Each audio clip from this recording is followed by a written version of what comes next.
There is a version of you that dies every single time you explain yourself to someone who was never going to understand you in the first place. Sit with that for a moment, because before this video ends, you will realize how many pieces of your own power you have handed away in the name of being understood.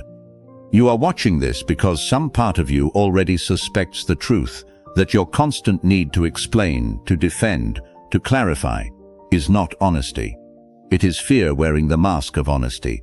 And by the end of this, from Animus Romanus, you will not see silence the same way again. Consider the last time someone questioned your decision. Not attacked you, not threatened you, simply questioned you. Think of the immediate pull in your chest, the reflex to open your mouth and lay out your reasons like evidence in a trial you never agreed to stand in. That reflex feels like integrity. It feels like the responsible thing to do. But strip away the comfortable language and look at what is actually happening underneath. You are not explaining because the other person deserves an explanation. You are explaining because some unhealed part of you cannot tolerate being misunderstood. The explanation is not a gift you are giving them. It is a ransom you are paying to your own anxiety. This is the quiet tragedy that almost no one names directly. Over-explaining is not politeness. It is a leak in your sovereignty, a small hole through which your peace slowly drains out, day after day, conversation after conversation, until you wonder why you feel so exhausted despite doing nothing physically demanding at all.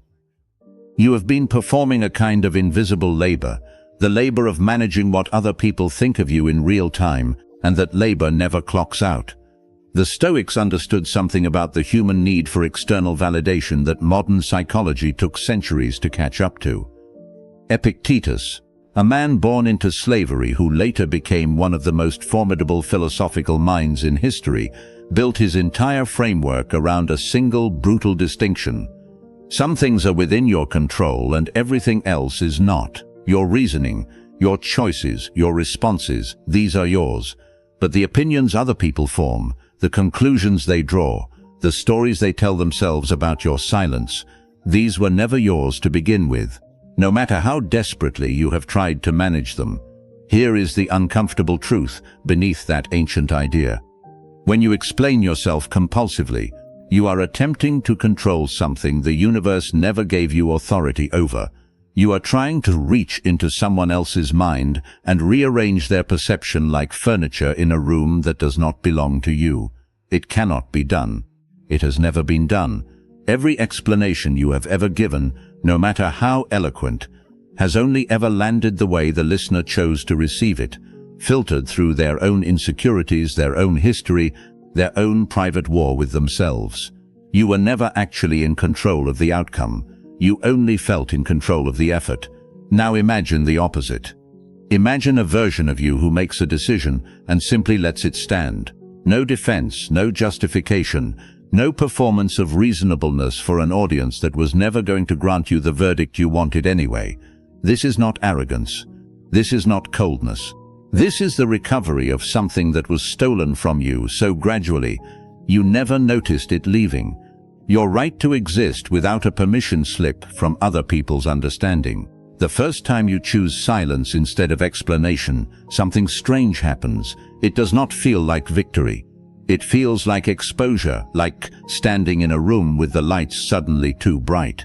The urge to fill the silence will claw at you, because your nervous system has been trained for years to associate unexplained action with danger. But underneath that discomfort is a different sensation. Faint at first, easy to miss if you are not paying attention. It is the sensation of your own weight returning to your own 2 feet. It is the feeling of no longer needing an audience to ratify your existence.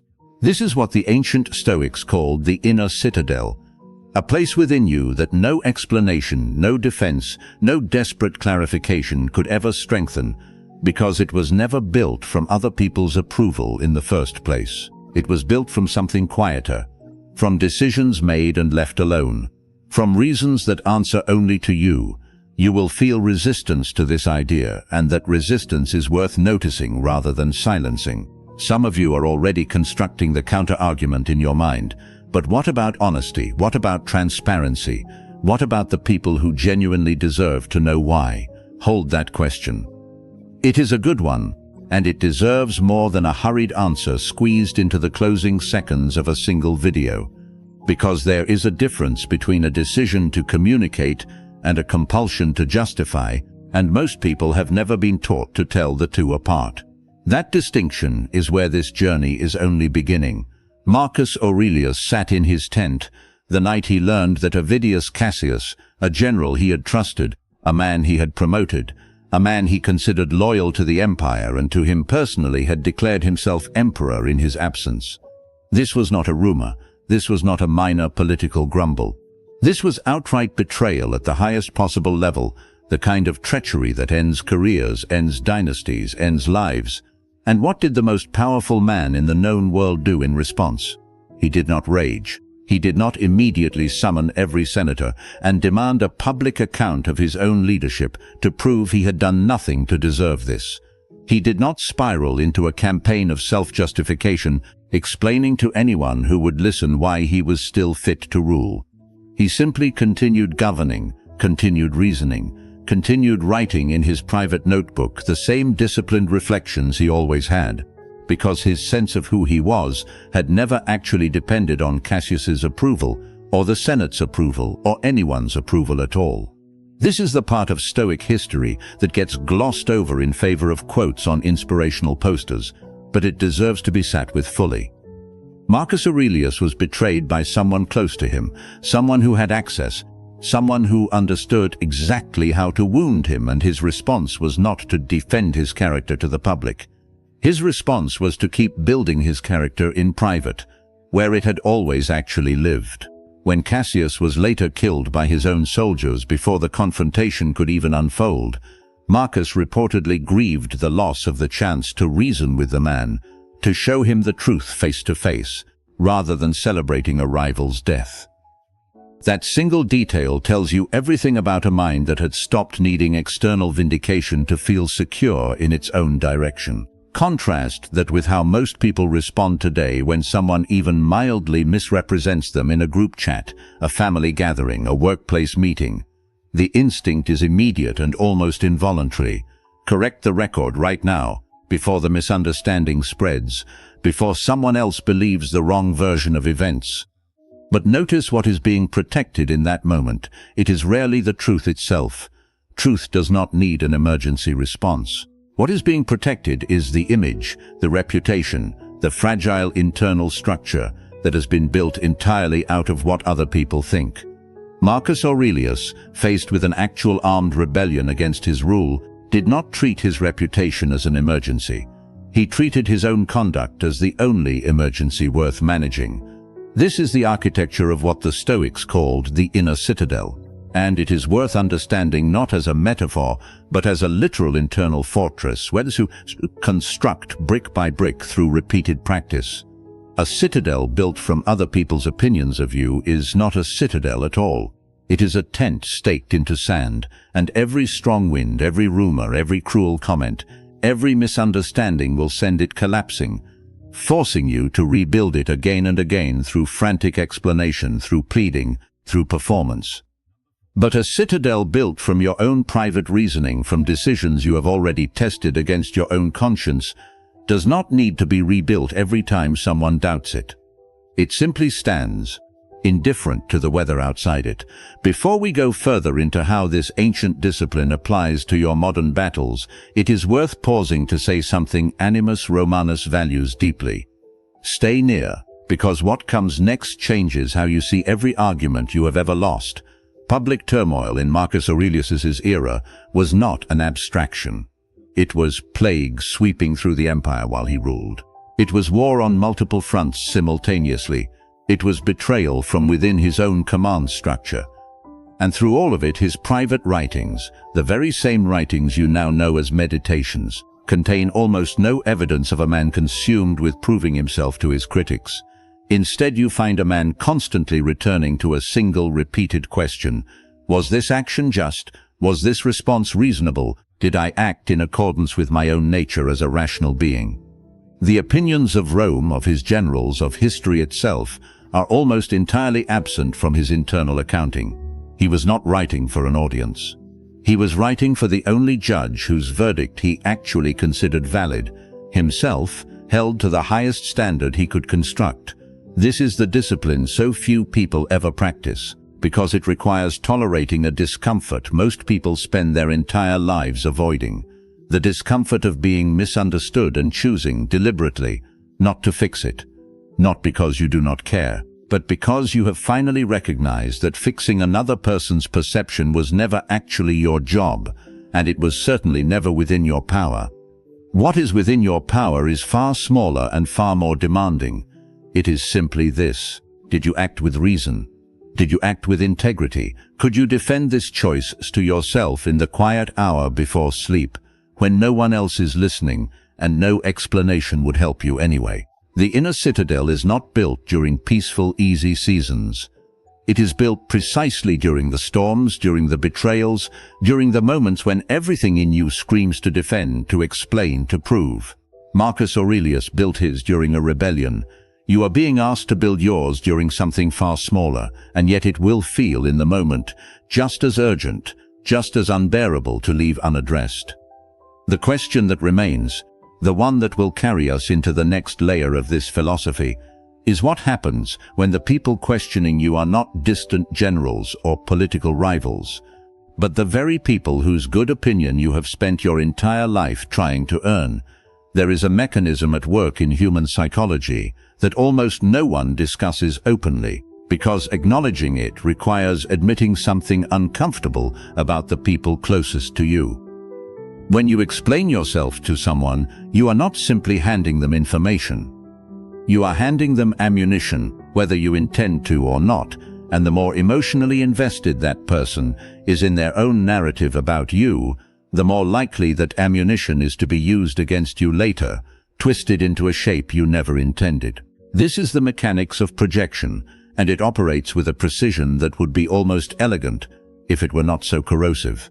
A person who is insecure about their own choices will often, consciously or not, seek out justification for those choices by finding fault in yours. If you have ever noticed that a family member becomes strangely irritable when you succeed at something they gave up on, or that a friend grows cold the moment you set a boundary they never learned to set themselves, you have witnessed projection in real time. It has nothing to do with you. It has everything to do with the story they are desperately trying to keep intact about their own life. And here is the brutal part. When you over-explain your decisions to a person like this, you are not diffusing their discomfort. You are feeding it. You are giving them fresh material to reinterpret through the lens of their own unresolved resentment, and they will use it, sometimes without even realizing they are doing it, to reinforce the very narrative that makes them feel better about their own stagnation. Think about the last time you carefully justified a decision to someone, only to hear a distorted version of your own words repeated back to you weeks later, twisted just enough to make you sound selfish, reckless, or naive. This is not a coincidence, and it is not always malicious in the way we imagine malice to look. It is simply what happens when private reasoning is exposed to a mind that was never equipped to hold it with care. Your explanation, offered in good faith, becomes raw material. It gets reshaped, sanded down, repainted, until it fits neatly into whatever story that person needs to tell about you in order to feel secure about themselves. This is why real strategic silence is not coldness. It is protection. Not protection from honesty, but protection from distortion. There is a difference between withholding truth from someone who has earned it and withholding raw, unprocessed reasoning from someone who has proven, again and again, that they cannot be trusted to hold it without weaponizing it. Here the Stoics offer a concept that modern psychology has only recently begun to name with any precision. The idea that value is inseparable from scarcity, and that meaning, attention, and trust behave the same way. Call it strategic scarcity. Not scarcity as manipulation, not scarcity as a game played to appear more desirable, but scarcity as a natural consequence of self-respect. When everything about you is immediately available, immediately explained, immediately justified, it ceases to feel valuable, even to the people who claim to love you most. Human beings, for better or worse, assign weight to what requires effort to access. A person who explains every motive instantly, defends every decision on demand, and narrates every internal process for public consumption becomes, over time, transparent in the worst sense of the word, predictable, manageable, easy to dismiss, because there is nothing left to wonder about. Consider how this plays out at work. The employee who explains every decision in exhaustive detail, who seeks approval before every meaningful move, who narrates their own competence constantly in an effort to be seen as diligent, often ends up perceived as anxious rather than capable. Meanwhile, the person who works with quiet consistency, who lets results speak before words do, who offers explanation only when it is genuinely useful rather than emotionally necessary, is granted a kind of authority the first person never manages to earn, no matter how hard they try. This is not about withholding communication entirely. It is about recognizing that constant justification signals insecurity, while selective, deliberate communication signals command. The same pattern appears in relationships. The partner who over-explains every late night, every quiet mood, every closed door, trains the people around them to expect access to everything, and inadvertently teaches those people that trust is something to be extracted through pressure rather than something freely given. But the person who communicates what matters, clearly and without excess, and allows the rest to remain their own private terrain is often met, paradoxically, with deeper trust rather than less, because trust was never actually built on total transparency. It was built on the demonstrated ability to hold something back with integrity rather than fear. This is the discomfort worth sitting inside for a moment. Strategic scarcity is not about becoming distant or manipulative. It is about recognizing that not every question deserves an answer, not every doubt deserves a defense, and not every relationship has earned unrestricted access to your internal reasoning. Some people in your life have proven, through repeated pattern, that they will take whatever you give them and use it to reinforce a story that serves them, not you. Continuing to explain yourself to those people is not honesty. It is self-betrayal dressed up as virtue. And so a harder question begins to surface, one that will not be comfortable to sit with, but is necessary nonetheless. What happens when the people who weaponize your words are not distant acquaintances or workplace rivals, but the very family members and lifelong friends you have spent years trying to earn approval from, the ones whose opinions still manage to reach the parts of you that everyone else's cannot touch? That question is where we go next. There is a particular kind of pain that only the people who raised you or grew up beside you can inflict, because only they know exactly where the old wounds are buried. Strangers can criticize you and it barely registers, but let your own mother question your ambition. Let your childhood best friend mock the direction of your life with a laugh disguised as concern, and something ancient in you flinches in a way no external insult ever could. This is the terrain the Stoics rarely get credit for navigating, because most people assume philosophy is meant for battlefields and betrayals, not for the dinner table where your uncle asks, again, when you are finally going to get serious about your life, there is a phenomenon fishermen have long observed in a bucket of live crabs.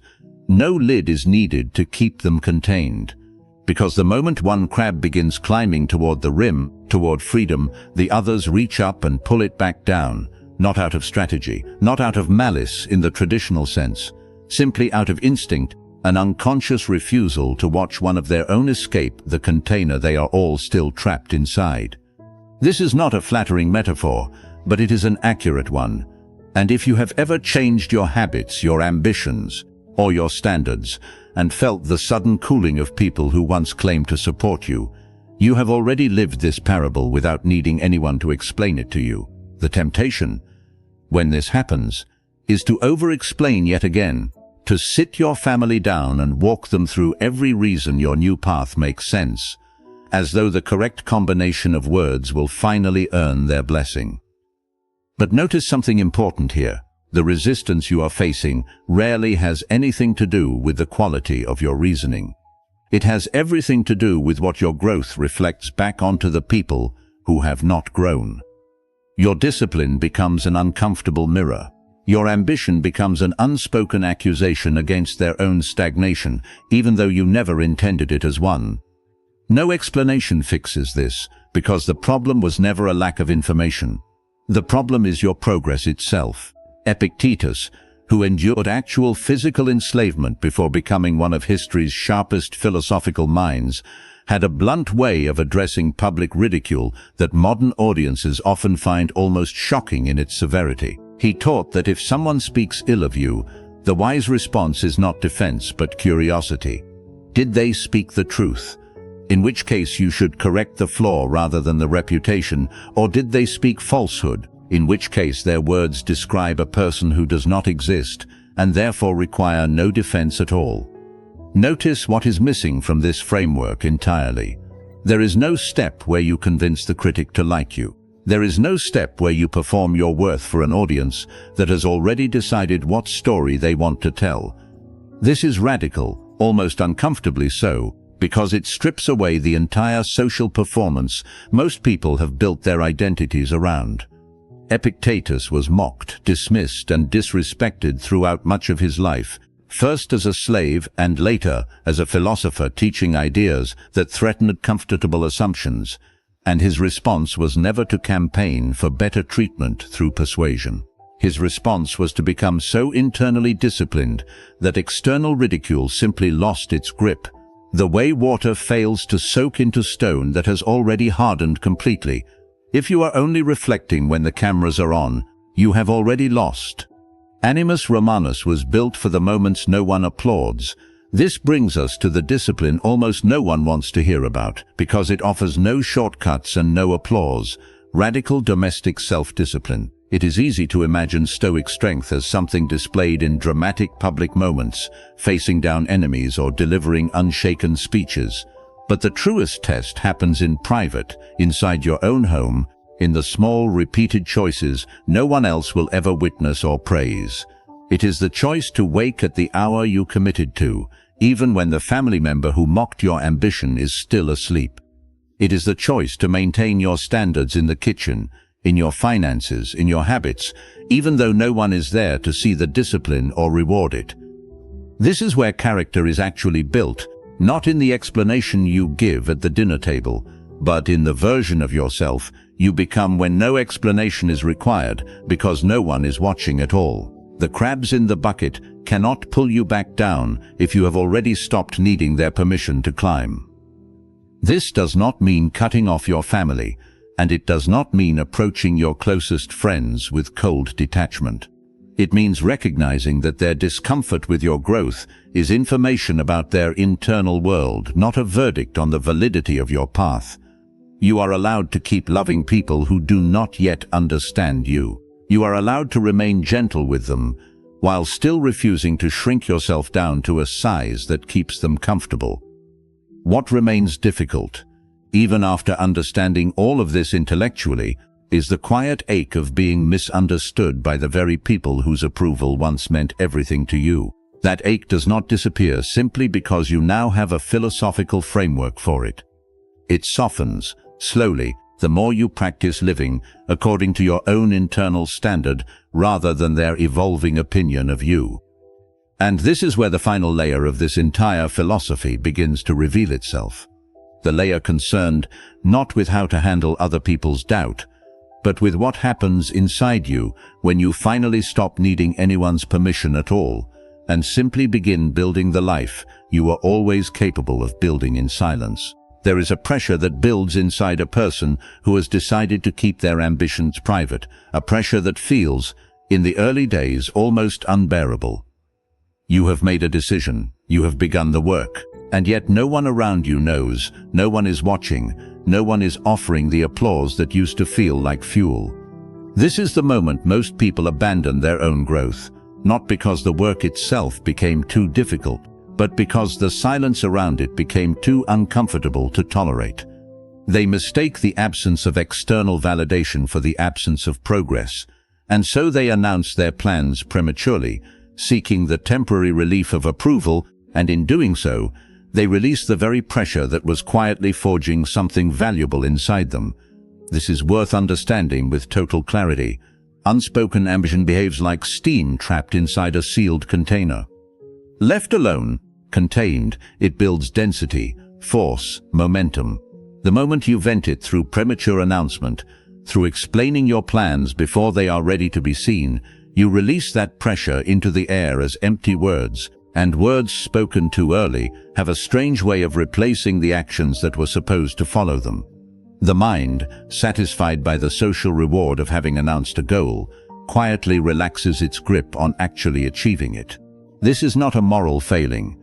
It is simply how the nervous system works, and understanding this mechanism is the difference between ambitions that evaporate and ambitions that eventually reshape an entire life. Keeping your goals contained is not secrecy for its own sake.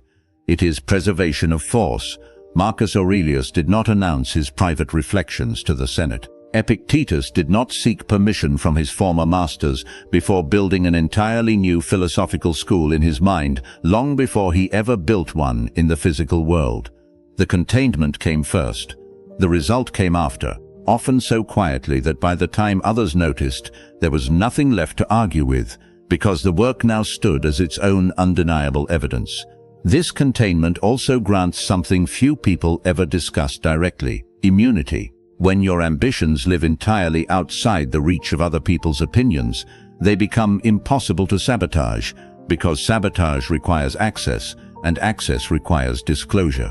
The co-worker who quietly undermines the visibly ambitious colleague has nothing to grasp onto in someone who has said nothing at all. The family member who subtly discourages a dream cannot discourage a dream they were never told about. This is not paranoia. This is simply the recognition that not every environment is safe for every seed, and a wise person learns to plant in private soil until the roots are strong enough to survive exposure. You were told that you had to explain yourself, that silence was suspicious, that keeping your own counsel made you cold or secretive. Animus Romanus exists to tell you the opposite. Your silence was never a wall against the people who love you. It was the architecture of the person you were quietly becoming.